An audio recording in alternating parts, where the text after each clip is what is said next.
भदोही जनपद के सूफी नगर में जन्नत रेस्टोरेंट के उद्घाटन में केंद्रीय मंत्री अनुप्रिया पटेल जी का आगमन हुआ।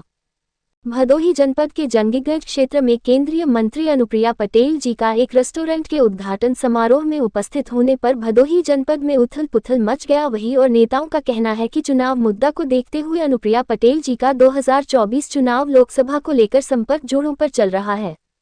देश की तीसरी बार प्रधानमंत्री नरेंद्र मोदी एनडीए गठबंधन में होंगे। सूफी नगर बाजार के एक कार्यक्रम में वाणिज्य एवं उद्योग मंत्री केंद्रीय मंत्री अनुप्रिया पटेल ने कहा कि आगामी लोकसभा चुनाव में एनडीए गठबंधन में देश के यशस्वी प्रधानमंत्री नरेंद्र मोदी प्रधानमंत्री बन गए। आज पूरे प्रदेश देश में विकास की किरण दिख रही है। पूर्व की सरकार में भ्रष्टाचार मचा हुआ था। जनता का विश्वास के रूप में एनडीए मजबूत होगा। उत्तर प्रदेश की 3 जनवरी को कन्नौज में पार्टी का कार्यकर्ताओं का एक विशाल बैठक होगा। उसमें लोकसभा के रूप में प्रत्याशी का चयन होगा।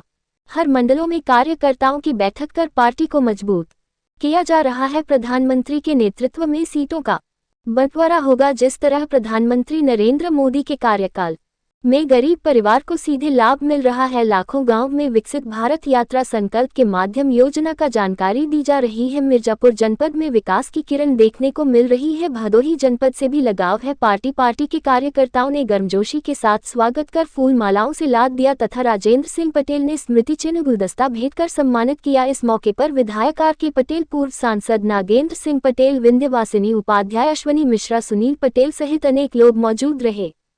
नहीं, अपना दल एनडीए का घटक है और 4 चुनाव हम साथ में लड़ चुके हैं। ये 5वां चुनाव हम एक साथ मिलकर लड़ने जा रहे हैं और मुझे पूरा भरोसा है कि इस बार 2024 में एक बार फिर आप देखिएगा कि पूरे देश के अंदर सबसे ज्यादा अगर एनडीए गठबंधन को मजबूती मिलेगी तो हमारे उत्तर प्रदेश से मिलेगी। सर्वाधिक सीटें हम लोग जीतेंगे, ऐसी हमारी कोशिश है और एनडीए के सामने आज कोई भी नहीं है।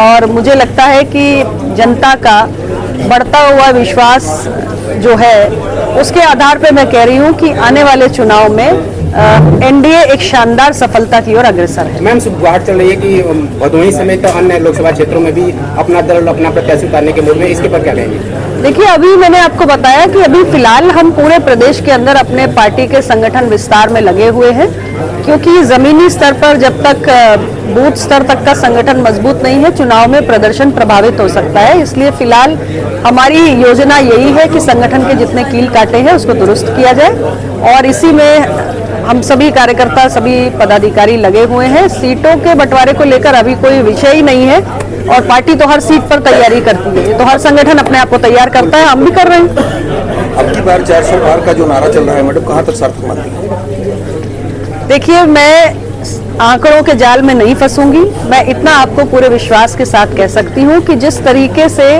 हमारी सरकार ने मोदी जी के नेतृत्व में देश के अंदर गरीब कल्याण की योजनाओं का लाभ एक आम व्यक्ति तक पहुंचाया है और अभी आप देखिए कि किस तरीके से हमारी विकसित भारत संकल्प यात्रा चल रही है। सरकार के द्वारा गारंटी वाली गाड़ी गांव-गांव में पहुंच रही है। लाखों गांव में ये गाड़ी पहुंच चुकी है और हम एक नए ढंग से काम कर रहे हैं कि जितनी भी हमारी योजनाएं हैं वो 100% पूर्णता को प्राप्त करें।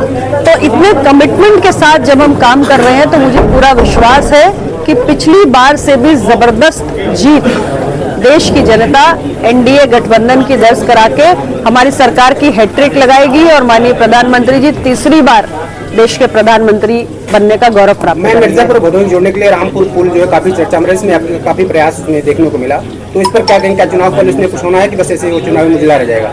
मेरा कोई काम चुनावी जुमला नहीं होता है। मेरा ट्रैक रिकॉर्ड है, मिर्जापुर की जनता जानती है।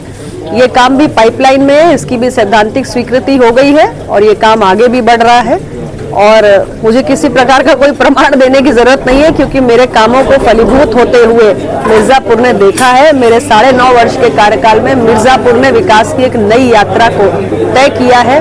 एक विश्वास का रिश्ता है और एक विकास की यात्रा है जो निरंतर इन 9.5 वर्षों में आगे बढ़ेगी। मिला कि जन्नत रेस्टोरेंट नाम से चालू किया जाए। जन्नत रेस्टोरेंट की हमारी एक सीरीज है और ये हमारा तीसरा रेस्टोरेंट है। तो एक सीरीज के तहत हम 2020 से रेस्टोरेंट के व्यवसाय में आए हैं और तब से इस तरह के काम कर रहे हैं। तो हमारा सीरीज ही नाम जन्नत है, तो इसलिए हम इसी की सीरीज बना रहे हैं। जैसे प्रयागराज में काफी चर्चा है, प्रयागराज बहुत दूर से नाम है, लेकिन आपने भदोही प्रयागराज और काशी के बीच में जो जंगीगंज में रेस्टोरेंट खोलने का इस प्रकार से निर्णय लिया। नेशनल हाईवे होने के कारण और एक काशी क्षेत्र हमारा धार्मिक स्थल होने के कारण, हमारे प्रयागराज भी धार्मिक स्थल है, तो बहुत से लोग इस रूट से गुजरते हैं। लेकिन हमने सर्च में पाया कि हमारे लोगों के लिए सुविधाजनक एक रेस्टोरेंट होना चाहिए जहां पर आदमी आराम विश्राम भी कर सके, बढ़िया स्वादिष्ट भोजन भी कर सके और सस्ते में कर सके। इसलिए हम यहाँ के समस्त क्षेत्र की जनता का विचार जान करके अपने प्रतिनिधियों के साथ वार्ता करके इस तरह के होटल का निर्माण किया हूँ। क्या विशेष व्यवस्थाएं दी जाएंगी यहाँ पर स्वाद से हमारा कोई समझौता नहीं है। आज तक हमारे जन्नत रेस्टोरेंट जहाँ भी हम बना रहे हैं वहाँ हम स्वाद से कोई समझौता नहीं करते, तो स्वाद के नाम पर हमारा जन्नत जाना जाता है। तो स्वाद के लिए हम कटिबद्ध हैं और प्योर वेज है। सबसे बड़ी चीज़ ये है, हमारे यहाँ किसी भी तरह का अन्यत्र कोई चीज़ नहीं बनता, केवल प्योर वेज रेस्टोरेंट बनाया हूँ और प्योर वेज ही सारी चीज़ें उपलब्ध रहती हैं।